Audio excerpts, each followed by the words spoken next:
সংবিধানের রক্ষণ সমর্থন ও নিরাপত্তা বিধান করিব। নানা গুঞ্জনের পর গুরুতর অসুস্থতার কারণ দেখিয়ে গেল ২৪ জুলাই রাষ্ট্রপতির পদ থেকে পদত্যাগ করেন মোহাম্মদ শাহাবুদ্দিন। সাংবিধানিক ক্ষমতা বলে পরবর্তী রাষ্ট্রপতি নির্বাচিত না হওয়া পর্যন্ত ভারপ্রাপ্ত রাষ্ট্রপতির দায়িত্ব পালন করবেন স্পিকার হাফিজ উদ্দিন আহমদ, আর ডেপুটি স্পিকার কায়সার কামাল ভারপ্রাপ্ত স্পিকারের দায়িত্ব পালন করবেন। সংবিধানের ৫৪ অনুচ্ছেদ অনুযায়ী আমি রাষ্ট্রপতির দায়িত্ব গ্রহণ করেছি। যেদিন আমি স্পিকার হিসাবে শপথ নিয়েছি সেদিনই ভারপ্রাপ্ত রাষ্ট্রপতি হিসাবেও শপথ নিয়েছি। মোহাম্মদ শাহাবুদ্দিনের পদত্যাগের পর শুরু হয় নতুন রাষ্ট্রপতি নির্বাচনের সময় নিয়ে আলোচনা। সংবিধান অনুযায়ী পদ শূন্য হওয়ার পরবর্তী ৯০ দিনের মধ্যে নতুন রাষ্ট্রপতি নির্বাচনের বাধ্যবাধকতা রয়েছে।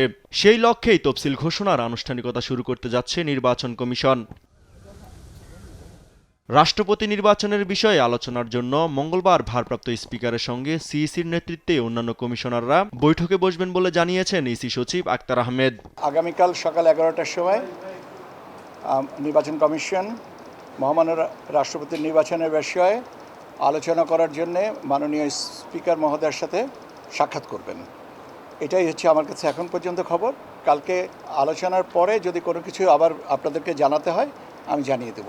রাষ্ট্রপতি নির্বাচন আইন ১৯৯১ এর বিধান অনুযায়ী স্পিকারের সঙ্গে আলোচনার পরেই তফসিল ঘোষণা করবে নির্বাচন কমিশন। এর পরেই জানা যাবে কবে হচ্ছে দেশের ২৩তম রাষ্ট্রপতি নির্বাচন। ইউসুফ ভুঁইয়া, দেশ টিভি, ঢাকা।